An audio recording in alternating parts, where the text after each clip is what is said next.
नमस्कार मंडळी, श्री स्वामी समर्थ. होळीच्या दिवशी काय करावे व काय टाळावे?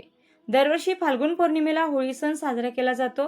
फक्त तारखेमध्ये तेवढा बदल होत असतो. यंदा आपल्याला 2 मार्च 2026ला म्हणजे सोमवारच्या दिवशी होळी साजरी करायची आहे. या दिवशी पौर्णिमा प्रारंभ आहे सायंकाळी 5:55 ते मंगळवारी सायंकाळी 5:07 पौर्णिमा असेल. बघा, होळी हा सण खरा तर लक्ष्मी प्राप्तीचा सण आहे. होळी म्हणजे चांगल्याचा वाईटावरती विजय किंवा आपल्या मनामध्ये जे काही वाईट विचार येतात, नकारात्मकता येते, आपल्या आजूबाजूला ज्या काही वाईट गोष्टी घडतात, तर त्या सर्वांचे एक प्रकारे आपल्याला या होळीमध्ये दहन करायचे असते आणि चांगल्या विचारांना स्वीकार करून, चांगल्या गोष्टींचा स्वीकार करून आपल्याला आपल्या जीवनाची पुढे वाटचाल करायची असते. तर या व्हिडिओमध्ये मी तुम्हाला होळीविषयीची अगदी संपूर्ण माहिती सांगणार आहे. सर्वप्रथम तुम्हाला होळीच्या हार्दिक शुभेच्छा. होळीचा सण संपूर्ण भारतभर साजरा केला जातो. प्रत्येक राज्याची सण साजरा करण्याची पद्धत सुद्धा वेगवेगळी आहे. आपल्या महाराष्ट्रामध्ये होळी 3 दिवस साजरी केली जाते. फाल्गुन पौर्णिमेच्या दिवशी होळी दहन केलं जातं, म्हणजे होळी पेटवली जाते आणि दुसऱ्या दिवशी असते धुलीवंदन, ज्याला ग्रामीण भाषेमध्ये शब्द आहे धुळवड. वर्षभर बरेचसे सण असे आहेत की ते सण साजरे झाल्यानंतर दुसऱ्या दिवशी त्या सणाची कर पाळण्याची पद्धत आहे किंवा त्याला आपण करी दिन देखील म्हणतो. तर ही धुळवड म्हणजे दुसरी तिसरी काही नसून होळीची कर असते आणि यानंतर 5व्या दिवशी म्हणजेच पंचमी जो दिवस असतो, तर त्या दिवशी असते रंगपंचमी. तर त्या दिवशी एकमेकांना रंग लावले जातात आणि एकमेकांना रंग लावून रंगपंचमीच्या शुभेच्छा सुद्धा दिल्या जातात. तर याचं कारण म्हणजे जसं रंग वेगवेगळ्या रंगाचे असतात, त्याच पद्धतीने आपलं आयुष्य सुद्धा या रंगाप्रमाणे रंगबेरंगी व्हावं. आपल्या आयुष्यामध्ये सुद्धा वेगवेगळ्या रंगाचे रंग भरले जावेत, कारण आयुष्य जर आपलं बेरंग असेल तर त्या जगण्याला मात्र काहीच अर्थ नाही. या उलट आपले आयुष्य जर रंगाप्रमाणे रंगबेरंगी असेल तर आपल्याला सुद्धा जीवन जगायला उत्साह येतो. तर हाच संदेश आपल्याला रंगपंचमी हा सण देऊन जातो. आता जाणून घेऊ आपल्याला होळीच्या दिवशी काय काय करायचं असतं. तर होळीचे दहन आपल्याला संध्याकाळी प्रदोष काळामध्ये करायचं असतं. ज्या वेळेस आपल्या देवघरामध्ये आपण दिवा लावतो किंवा संध्याकाळी लक्ष्मी येण्याची जी काही वेळ आपण म्हणतो, तर त्या काळामध्ये होळी पेटवण्याची पद्धत आहे. यंदा जो शुभमुहूर्त दाखवलेला आहे तर तो साधारणतः रात्री आहे. ज्यांना शुभमुहूर्तावरती होळी पेटवायची आहे तर त्यांनी होलिका दहन जो मुहूर्त आहे तो 2 मार्च रोजी सोमवारी सायंकाळी 6:34 पासून ते रात्री 9:03 असेल. बऱ्याच ठिकाणी सार्वजनिक पद्धतीची होळी असेल, म्हणजे एक गाव एक होळी, किंवा मग काही ठिकाणी बरेचसे जर आपल्याला घरी वैयक्तिक स्वतःची होळी सुद्धा तयार करतात आणि तिची पूजा केली जाते, जे काय असेल. पण तुम्ही होळीच्या पूजेसाठी काय काय देऊ शकता किंवा होळी पूजेसाठी काय काय साहित्य लागते ते मी तुम्हाला सांगते. तर होळी पूजेसाठी तुम्हाला एक पाण्याने भरलेला तांब्या लागणार आहे, सगळ्यात पहिली गोष्ट. आणि त्यानंतर फुलाचा हार लागणार आहे किंवा फुले होळीला घालण्यासाठी. तर हे होळीमध्ये दहन करण्याची देखील पद्धत आहे. किंवा मग साखरेची वेगवेगळी खेळणी सुद्धा तुम्ही होळीमध्ये टाकू शकता. तर यापैकी काही असेल तर ते, किंवा मग तुम्ही फक्त हार घेतला तरी सुद्धा चालेल. खोबऱ्याची वाटी आणि एक पाण्याने भरलेला नारळ सुद्धा लागणार आहे. अजून आपल्याला लागणार आहे गाईचं तूप, त्याचबरोबर फुले लागणार आहे किंवा फुलांचा हार सुद्धा या ठिकाणी वापरू शकता. खाऊची पाने म्हणजे विड्याची पानं, लवंग. अजून सांगायचं झालं तर बऱ्याच ठिकाणी कापसाचे जे वस्त्र असतात किंवा मग आपल्याला जो धागा असतो लाल पिवळा, ज्याला आपण कलावा म्हणतो, तर तो सुद्धा होळीमध्ये टाकला जातो. होळीच्या भोवती काढण्यासाठी रांगोळी लागते. आपण पुरणपोळीचा नैवेद्य होळीच्या दिवशी हा करत असतो. होळी आणि पुरणपोळी याचं अगदी जवळचं नातं आहे बरं का. बऱ्याच जणांच्या घरी शक्यतो पुरणपोळीच केली जाते. तर पुरणपोळी असेल तर त्याचा नैवेद्य किंवा तुम्ही जो काही गोडाधोडाचा नैवेद्य या दिवशी बनवला असेल तर त्याचा नैवेद्य सुद्धा तुम्हाला या होळीमध्ये दहन करायचं असतं. आपण अग्नीची सेवा करत असतो. साधारणतः एवढं साहित्य आपल्याला लागतं. या व्यतिरिक्त तुमच्याकडे अजून काही वापरत असतील तर तुम्ही तेही घेऊ शकता. काही ठिकाणी काळे तीळ सुद्धा होळीमध्ये टाकले जातात. तर प्रत्येक साहित्य आपल्याकडे असलंच पाहिजे असं काही नाही. सामान्यपणे एवढं साहित्य तर लागतंच, ते मी तुम्हाला सांगितलेलं आहे आणि ते तुम्हाला होळीसाठी न्यायचं आहे आणि नैवेद्य हा आठवणीने आपल्याला होळीला न्यायचाच आहे. आता होळी प्रज्वलित करणं म्हणजे खूप मोठा अग्नी, खूप मोठ्या गौऱ्या, एवढी मोठी होळी पेटवली म्हणजेच ती होळी आहे का? तर असं काही नाहीये. तर घरच्या घरी होळी पेटवण्यासाठी, होळीची पूजा करण्यासाठी ज्या जागी होळी प्रज्वलित करायची आहे तर ती जागा प्रथम स्वच्छ करून घ्यायची. तुमच्याकडे शेण असेल तर ती जागा तुम्ही सारवून घेऊ शकता किंवा त्या जागेवरती थोडंसं पाणी शिंपडून छोटीशी रांगोळी काढून घ्यायची किंवा तुम्हाला हवा असेल तर हळदीचं लेपन सुद्धा तुम्ही करू शकता. आणि त्यानंतर 5, 7, 11 या पटीमध्ये गोवऱ्या मांडून घ्यायच्या आहेत आणि त्याच्या मधोमध म्हणजे गवऱ्यांच्या मधोमध एरंडाच्या झाडाची एक फांदी ठेवायची आहे. जर असेल एरंडाच्या झाडाची फांदी तर ठेवा, नसेल तर काही हरकत नाही. आता सर्वप्रथम गौऱ्यांना हळदी कुंकू अर्पण करायचं आहे आणि त्यानंतर थोडासा कापूर घेऊन अग्नी प्रज्वलित करायचा आहे, थोडंसं तूप देखील टाकायचं आहे आणि त्यानंतर पेटत्या होळीचं आपल्याला पूजन करायचं आहे. या दिवशी घरची होळी असू द्या किंवा सार्वजनिक होळी असू द्या, या दोन्ही होलिका दहनाचे किंवा होलिका पूजनाला पूर्णावरणाचा नैवेद्य दाखवलाच जातो. त्यामुळे पेटत्या होळीचं पूजन करताना सर्वप्रथम एखाद्या पेल्यामध्ये किंवा छोट्याशा तांब्यामध्ये पाणी घ्यायचं आहे आणि ते पाणी होळीभोवती टाकत टाकत आपल्याला 3, 5 किंवा 7 प्रदक्षिणा घालायच्या आहेत. घरची होळी असू द्या किंवा सार्वजनिक होळी असू द्या, दोन्ही ठिकाणी 3, 5 किंवा 7 पाणी टाकत टाकत प्रदक्षिणा मारायच्या आहेत. त्यानंतर हळदी कुंकू अर्पण करायचे आहे. त्यानंतर फुले, हार जे काही असतील ते अर्पण करायची आणि मग नैवेद्य दाखवून घ्यायचा आहे. नैवेद्य त्या अग्नीमध्ये पेटत्या होळीमध्ये आपल्याला अर्पण करायचं आहे. एकदा होळी प्रज्वलित झाली की एक छोटासा खोबऱ्याचा तुकडा घ्यायचा आणि तो त्या होळीमध्ये टाकायचा आहे. आता हा खोबऱ्याचा तुकडा बऱ्याच ठिकाणी भाजून खाण्याची पद्धत आहे. तुमच्याकडे अशी पद्धत असेल तर तुम्ही खाऊ शकता आणि पद्धत नसेल तर तो तुकडा आपल्याला खायचा नाहीये, तर तो अर्पण करायचा आहे. त्याच्यानंतर घरच्या होळीत दुसरी महत्त्वाची गोष्ट टाकायची आहे, ती म्हणजे मुठभर गहू आणि मुठभर ज्वारी. हे टाकल्यानंतर वर्षभर आपल्या घरातील धान्यात भरभराट राहते असं म्हटलं जातं. तर अशा प्रकारे साधी सोपी घरच्या घरी आपल्याला होळीची पूजा करायची आहे. बघा, सार्वजनिक होळीच्या ठिकाणी जाताना घरून आपल्याला आपल्या हाळाला हळदी कुंकू, फुले, नैवेद्य आणि त्याचबरोबर पेलाभर पाणी किंवा छोटा तांब्याभर पाणी घेऊन जायचं आहे. इथेही सेम याच पद्धतीने पूजा करायची आहे. सर्वप्रथम 3, 5 किंवा 7 पाणी अर्पण करत करत प्रदक्षिणा घालून घ्यायच्या आणि हळदी कुंकू होळीला अर्पण करायचं, एखादं फूल व्हायचं, नैवेद्य दाखवायचा आणि त्यानंतर ही सार्वजनिक होळी खूप मोठी असते. तर यामध्ये तुम्हाला छोटासा खोबऱ्याचा तुकडा देखील टाकायचा असेल तर तो तुम्ही टाकू शकता. पण या सार्वजनिक होळीमध्ये आपण अख्खा नारळ हा आवश्यक अर्पण करायचा आहे. घरच्या होळीमध्ये आपल्याला अख्खा नारळ कधीही अर्पण करायचा नाहीये. सार्वजनिक होळीमध्ये आपल्याला अख्खा नारळ हा दहन करायचा आहे, हे लक्षात घ्या. आता सार्वजनिक होळीमध्ये वेगवेगळ्या वस्तू वेगवेगळ्या समस्यांसाठी दहन केल्या जातात. त्या सर्व वस्तू कोणत्या समस्येसाठी कोणती वस्तू लागणार आहे आणि कशा प्रकारे तो उपाय करायचा आहे या संदर्भातला व्हिडिओ हा आपल्या चॅनलवरती अपलोड केला आहे. तो देखील तुम्ही सविस्तरपणे पहा, म्हणजे तुमच्या समस्येनुसार तुमच्या प्रॉब्लेमनुसार तुम्ही होळीमध्ये हा उपाय करू शकता. आता जेव्हा तुम्ही होळी पेटवलेली असते तेव्हा प्रार्थना करू शकता. तुमच्या मनातील जी काही निगेटिव्हिटी नकारात्मकता आहे ती जाण्यासाठी सुद्धा प्रार्थना करू शकता किंवा तुम्ही स्वतःच मनाशी एक विजय म्हणायचा की मी या गोष्टीचा आजपासून त्याग करत आहे. माझ्या आयुष्यामध्ये आतापर्यंत जे काही वाईट आले आहे ते मी या होळीच्या आगीमध्ये दहन करत आहे. तर अशा पद्धतीने सर्व नकारात्मक गोष्टी या दिवशी सोडून द्या आणि एक नवीन जीवनाला सुरुवात करा. आपल्या आयुष्यामध्ये ज्या काही वाईट गोष्टी आहेत किंवा आपल्या आजूबाजूला काही गोष्टी घडतात आणि ज्याचा आपल्याला खरोखरच त्रास होतो, तर त्या सर्व वाईट गोष्टी आपल्याला होळीच्या अग्नीमध्ये स्वाहा करायच्या आहेत, म्हणजेच दहन करायच्या आहेत. आणि त्यानंतर तुम्ही एक गावाकडे पद्धत देखील बघितली असेल.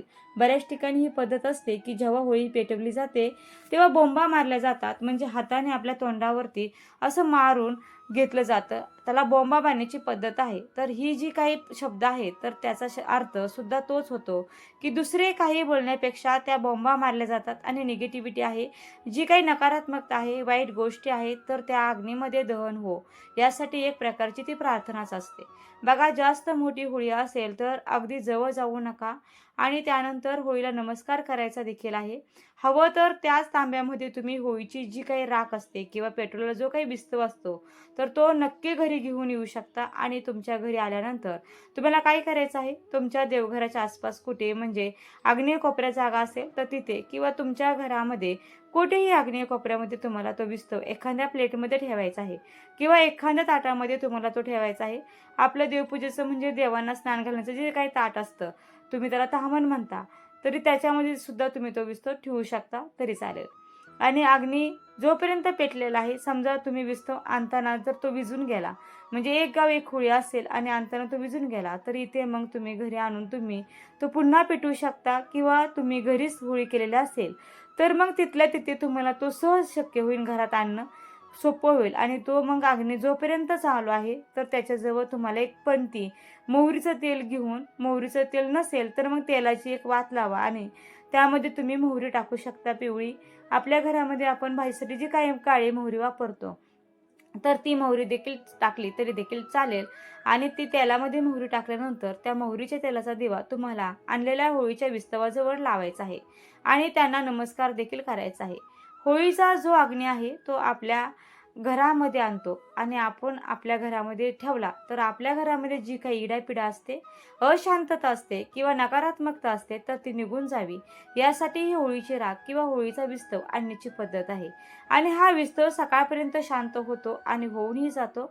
किंवा तुम्ही योग्य ती काळजी घेऊन जसं की दुधाने तो विस्तव शांतही करू शकता. किंवा मग तांब्यामध्ये पाणी घ्यायचं, त्यामध्ये थोडंसं धारदार दूध ओतायचं आणि त्या दूध मिश्रित पाण्याने तुम्ही ती होळीचा विस्तव शांत करा. दुसऱ्या दिवशी ती जी राख आहे तर ती होळीची, तर ती एक तुम्ही अंघोळीच्या गरम पाण्यामध्ये सुद्धा मिक्स करू शकता. किंवा उठण्याप्रमाणे घरातील प्रत्येक माणसाने अंगाला ती राख लावली तरी सुद्धा चालते. कारण होळीच्या राखेने धुलीवंदनच्या दिवशी अंघोळ करण्याला खूप महत्त्व आहे. आणि यामुळे तुमच्या मनामध्ये जी काही निगेटिव्हिटी राहिलेली असेल किंवा ज्या गोष्टी तुम्हाला बाधत असतील, बऱ्याच जणांना बाहेरच्या गोष्टींचा त्रास होत असतो किंवा तुमच्या पाठीमागे ज्या काही समस्या लागलेल्या असतील तर त्या समस्यांचा नायनाट व्हावा म्हणून होळीच्या राखेचा हा उपाय केला जातो. बघा, दुसऱ्या दिवशी होळीची जी राख आहे, भस्म जे आहे ते डस्टबिनमध्ये वगैरे टाकायचं नाही. तुमच्या घराच्या आजूबाजूला कुठे वाहतं पाणी वगैरे असेल तर त्यामध्ये तुम्ही टाकून दिलं तरीही चालेल. किंवा घराच्या बाहेर जवळपास कुठे एखादं झाड असेल तर त्या झाडाच्या बुंदेशी ही राख आपण टाकून दिली तरी सुद्धा चालतं. तसेच बघा, होळीच्या दिवशी संध्याकाळी तुम्हाला काय करायचं आहे, जेव्हा तुम्ही होळी पेटवायला जाणार आहात किंवा त्या अगोदर तुमच्या मुख्य दरवाजाच्या उंबरठ्यामध्ये किंवा दरवाजाच्या दोन्ही बाजूला गुलाल टाकायला अजिबात विसरायचं नाही. गुलाल तुम्ही बघितला असेल की रंगपंचमीला सुद्धा वापरला जातो किंवा बऱ्याच शुभ कार्याच्या ठिकाणी सुद्धा गुलाल वापरला जातो. तर हा जो गुलाल असतो ना तर तो नकारात्मकता खेचून घेतो आणि त्यामुळे तुमच्या मुख्य दरवाजाच्या उंबरठ्यामध्ये किंवा दरवाजाच्या दोन्ही बाजूला जिथे तुम्ही संध्याकाळी दिवा वगैरे लावत असाल तर त्या जागेवरती तुम्हाला हा गुलाल आवश्यक टाकायचा आहे. एक प्रकारे होळीच्या दिवशी आपण ज्या ज्या गोष्टी करतो तर ते करण्याचे हेच कारण आहे की वाईट गोष्टींना आपल्याला या दिवसापासून दूर सारायचं आहे आणि चांगल्या गोष्टी स्वीकारायच्या आहेत. आता होळीच्या दिवशी नेमकं काय करायचं नाही हे मी तुम्हाला सांगते. तर जेव्हा तुम्ही होळी दहन करत असतात त्यावेळेस तुमचं डोकं जे आहे तर पुरुषांनी टोपी घालायची आहे व रुमाल तरी डोक्यावर ठेवावा. आणि महिला ज्या आहेत तर महिलांनी होळीचं पूजन करताना किंवा जिथे प्रदक्षिणा मारत असताना म्हणजे होळी दहन बघत असताना आपल्याला डोक्यावरती साडीच्या पदराने झाकण ठेवायचं आहे. म्हणजेच डोक्यावरती साडीच्या पदराने पदर घ्यायचा आहे. किंवा मग ओढणी वगैरे असेल तर त्याने देखील तुम्ही डोकं हे झाकू शकता.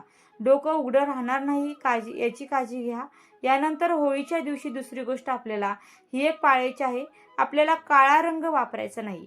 होळीमध्ये बरेच जण काळा कपडा किंवा काळी हळद सुद्धा दहन करतात, तर तो वेगळा उपाय आहे. तर ते देखील व्हिडिओमध्ये आपल्या चॅनलवरती उपलब्ध आहे. तर तो व्हिडिओ पहा, तुम्हाला तो उपाय नक्की समजून जाईल.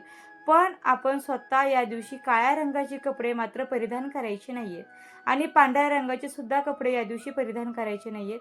कारण काळा रंग जो आहे तो नकारात्मकतेचं प्रतीक आहे आणि म्हणून धार्मिक कार्यामध्ये किंवा अध्यात्माच्या ठिकाणी नाकारला जातो. हा एक मकर संक्रांतीचा जर सण सोडला तर काळा रंग आपल्याला कोणत्याही सणाच्या दिवशी वापरायचा नाही आणि पांढरा रंग सुद्धा वापरायचा नाही. म्हणजेच आपल्याला पांढऱ्या रंगाचे कपडे सुद्धा या होळीच्या दिवशी घालायचे नाहीये.